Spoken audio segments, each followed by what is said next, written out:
ndabaramukije mu izina rya Yesu. Rero nariko ndababwira nti ni vyiza ko tuganira kuri ibi bihe bikomeye turiko turacamwo. Mwese muramaze kuvyumva yuko turi mu bihe vya nyuma. Mu by'ukuri ibihe vya nyuma vyatanguye igihe Yesu yavuka. N'ubu turi muri vyo, ariko turiko turatera intambwe kuko ntitwagumye hahandi. Murabizi ibintu vyabaye ni vyinshi. Yesu amaze kuduga mw'ijuru, ariko reka tugaruke twongere tusome amajambo bwa mbere twabonye igihe Yesu yaduga. Muravyibuka yuko Yesu yaduze ari ku musozi wa Elayo, Mont des Oliviers. Aho kuri umusozi wa Elayo n'ahantu hatari kure cane ya Yerusalemu agara, urahabona nibaza ngo ni kilometero kimwe canke ashika. Ego kuko ni hariho akantu novuga ikivale, hanyuma ugaca uduga babikita ikibaya niko bahita ariho Banyarwanda, ariko n'ahantu hagufi. Yesu rero yaraduze. Turasoma amajambo mu vyakozwe n'intumwa ari aya akurikira avuga ngo nuko bakoranye bamubaza bati mwami, iki gihe nico ugira ugarukane ingoma y'Abisirayeli? Arabishura ati si vyanyu kumenya iminsi canke ibihe data yashinze n'ububasha bwiwe nyene, ariko muzohabwa ubushobozi mpwemu yera niyabazako, muzoba ivyabona vyo kunshingira intahe i Yerusalemu n'i Yudaya hose n'i Samariya no gushitsa ku mpera y'isi. Amaze kuvuga atyo aduzwa, babona igicu kimukura mu maso yabo. Bagihanze amaso mw'ijuru akigenda, abagabo babiri bambaye impuzu zera bahagarara iruhande yabo, barababaza bati yemwe bagabo b'i Galilaya, niki gitumye muhagaze muraba mw'ijuru? Uyo Yesu abakuwemwo akaduzwa mw'ijuru azoza atyo nk'uko mumubonye aja mw'ijuru. Aho ni kuri wa munsi duherutse guhimbaza, niho twahimbaje uno munsi w'iduzwa rya Yesu mw'ijuru. Yesu amaze kuduga mw'ijuru yasize yemeye ko azoturungikira inkomezi, azorungika mpwemu yera. Ariko ndavuga nti Yesu yatwemereye mpwemu yera imbere y'ukuduga mw'ijuru, kandi uwo mpwemu yera yaramaze gushika. Niwo munsi twahimbaje n'ejo bundi. Ego twarabwiwe kandi yuko uwo Yesu intumwa zabonye aduga aja mw'ijuru ko azogaruka uko bamubonye agenda.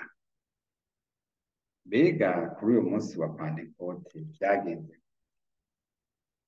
Bibiliya tubwira yuko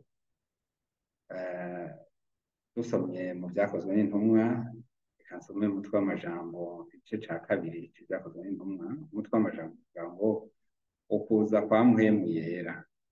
Umunsi wa Pentekote ushitse, bose bari bakoraniye ahantu hamwe.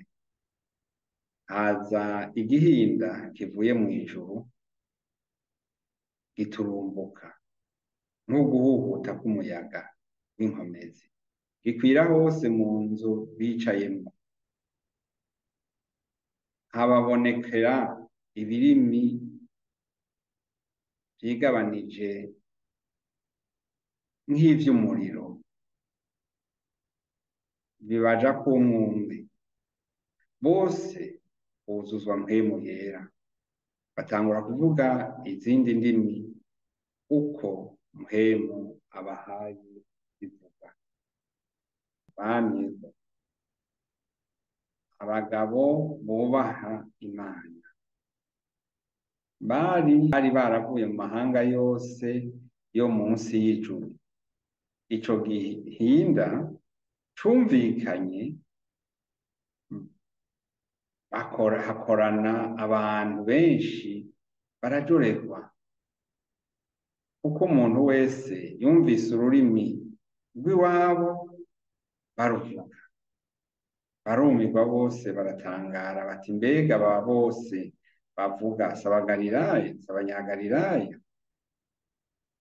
Kandi niki gitumye twese tubumva bavuga indimi z'iwacu zo twavukanye? Turi abapariti n'abamedi n'abelamiti na bamwe n'abamye i Mesopotamiya n'i Yudaya n'i Kapadokiya n'i Ponto no muri Aziya n'i Furugiya n'i Pamfiliya no muri Egiputa no mu bihugu vy'i Libuwa bihereranye n'i Kureni n'ab'i Roma bagerereye ino, abayuda bo n'abatoye idini yabo, ab'i Kireti n'Abarabu, tubumva bavuga mu ndimi zacu ibitangaza vy'Imana. Bose barumirwa, barazazanirwa, barabazanya, bose barumirwa, barazazanirwa, barabazanya bati ibi ni biki? Ariko abandi barabinegura bati baraborewe igisama. Aha ngeze ku murongo wa 13, igice ca kabiri kuva ku murongo ka mbere gushika ku murongo ka 13. Naho habaye ikintu c'igitangaza, hakaba umuyaga w'igihuhusi uhuta mu nzu, haboneka imbeya z'umuriro zija ku mutwe w'umwe umwe, batangura kuvuga indimi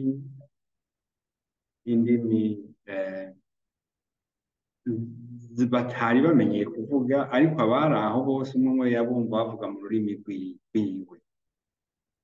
Vyari bitangaza, ariko hariho abatavyemeye, hariho abibajije ngo baraborewe, ariko ntibari baborewe namba. Ca gihe cari gishitse, igihe cari carahanuwe ko mu minsi ya nyuma, ivyo vyanditswe mu gitabo ca Yoweli, hari harahanuwe ayo majambo ameze gutya, avuga ngo, umutwe w'amajambo uvuga ngo Yoweli avugishwa ivyo kuzoza kwa mpwemu yera. Yoweli igice ca kabiri umurongo wa 28 gushika kuri 32 tuhasoma. Hanyuma y'ivyo nzosuka mpwemu wanje ku bari n'umubiri bose, abahungu banyu n'abakobwa banyu bazovugishwa nanje, n'abatama banyu bazorota inzozi, n'imisore yanyu izobona ivyo yeretswe, kandi n'abagurano banje b'abahungu n'abakobwa muri iyo minsi nzobasukako mpwemu wanje, nzoshira utwumiza mw'ijuru no mw'isi, amaraso n'umuriro no gupfunguka k'umwotsi, izuba rizocura umwiza n'ukwezi guhinduke amaraso y'ubwoba, atarazwa mu munsi mukuru uteye ubwoba w'Uhoraho. Reka tugeze ngaha, kuko ivyo twabonye vyasiguwe vya mbere vyamaze guseruka, ni kugeza kuri 30. Yego, ngo hanyuma y'ivyo nzosuka mpwemu wanje ku bari n'umubiri bose, abahungu banyu n'abakobwa banyu bazovugishwa nanje, n'abatama banyu bazorota inzozi, n'imisore yanyu izobona ko yeretswe. Kandi n'ababurano banje b'abahungu n'abakobwa muri iyo minsi babasukako mpwemu wanje. Ibi bintu byarabaye kandi amajambo ahambaye, ni ikintu cabaye ikintu c'igitangaza kubona uwo munsi wa Pantekote, uwo munsi mpwemu yaza, ivyo bikagaragara yuko iryavuzwe ritashe. Ivyo kugaruka kwa Yesu rero bigenda buhoro buhoro, ariko tugenda tubona turiko dushikira intambwe, tuva ku ntambwe dusubira ku yindi, tugenda twunguruza. Nuko rero reka tubandanye turaba ayandi majambo y'ingirakamaro.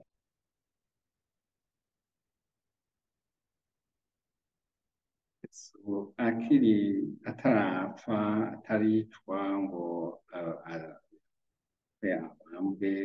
abambwe apfa azuke, yari yarabwiye intumwa ziwe aya majambo ati: ariko umwitsi aho azozira, uwo nzoba arungikira ava kuri Data, niwe mpwemu w'ukuri akomoka kuri Data, uwo niwe azonshingira intahe.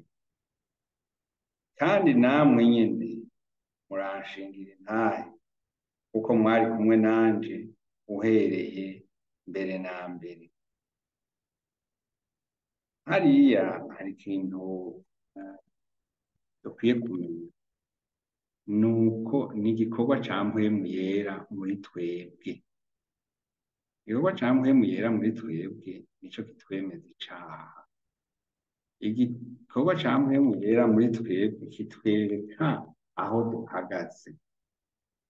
Rero hari ukuntu twabayeho tukimenyera, tukamenyera kumbure kugendera mu nzira zitarizo, mu vyaha, bigatuma ico gikorwa ca mpwemu yera kitatugaragara-ko. Ariko turafise uyo mpwemu yaraje kw'isi. Novuga ni nk'umutahe munini. Hariho abantu baronse umutahe, barawakira wose, baragenda. Mbere novuga nti nk'uriya mugani w'itaranto niwo ukomeye rwose, ubidusigurira neza. Kuko hariho abantu bakiriye agakiza, baronse mpwemu yera, bemeza icaha, barihana, bavanwa n'icaha, ariko ntibashingira intahe Yesu. Abo ntibashingira intahe Yesu. Ariko ni igikorwa twese twahamagariwe. Itahamagariwe umuntu umwe canke babiri canke umugwi kanaka. Uwo ari we wese yarahamagawe gushingira intahe Yesu. Kumbure bose ntibahamagariwe, kandi nivyo bahamagariwe kuzoja novuga hari imbere gusigura, ariko umwe wese yarahamagariwe, yarahawe iyo mpwemu kugira ngo ashinge intahe. Uwakiye Kristo wese umwami n'umukiza wiwe, icambere aronka niyo mpwemu yera. Mwarabonye impwemu rero yaje gukomeza abantu. Mwarabonye igihe Yesu ataragenda, intumwa zari zigifise ibintu zikekeranya, bitizeye neza, ariko uyu mpwemu maze kuza barubahutse, bararimbuka, mbere amaso yabo yuguruka kurusha.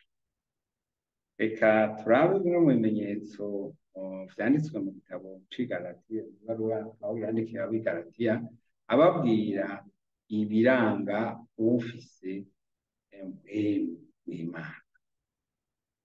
Igice ca 22 umurongo wa 5, igice ca 5 wa 22 avuga ngo: ariko ivyo mpwemu yama ni urukundo n'umunezero amahoro, kwihangana, kugira neza, ingeso nziza, kuba umwizigirwa, ubugwaneza, ukwirinda. Ibimeze bityo nta vyagezwe bibibuza. Muri kino gihe rero ivyo turiko turaganira turi mu bihe vyahanuwe. Yesu yari yaravuze aya majambo muri Yohana 16 avuga ati ico mbabaririye ivyo ni ukugira ngo ntimuze mutsitazwe, bazobaca mu masinagoge kandi igihe kigiye kuza uzobica wese azogira ngo agiriye Imana ikimazi, kandi ivyo bazobikora kuko batamenye Data nanje ntibamenye. Ico mbabaririye ivyo ni ukugira ngo igihe cavyo nicashika muze muvyibuke ko nanje nabibabwiye. Uhereye ubwa mbere sinari bwabibabwire kuko nari nkiri kumwe namwe. None ngira ngende uwantumye, kandi nta n'umwe muri mwebwe arusha mbaza tuja hehe. Ariko kuko mbabariye ivyo, umubabaro waciye wuzura mu mitima yanyu.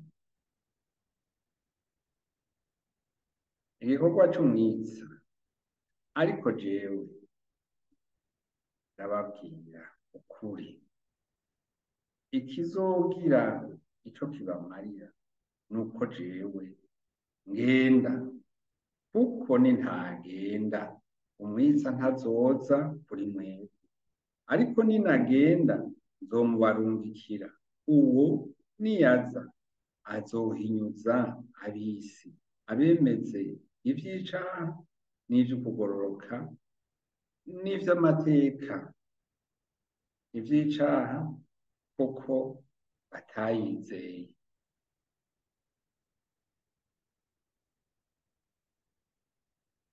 ivy'icaha kuko batanyizeye, ivy'ukugororoka kuko nja kwa Data kandi namwe muzoba mutakimbona. Ivy'amateka k'umwami w'iyi si yaciriwe kw'iteka.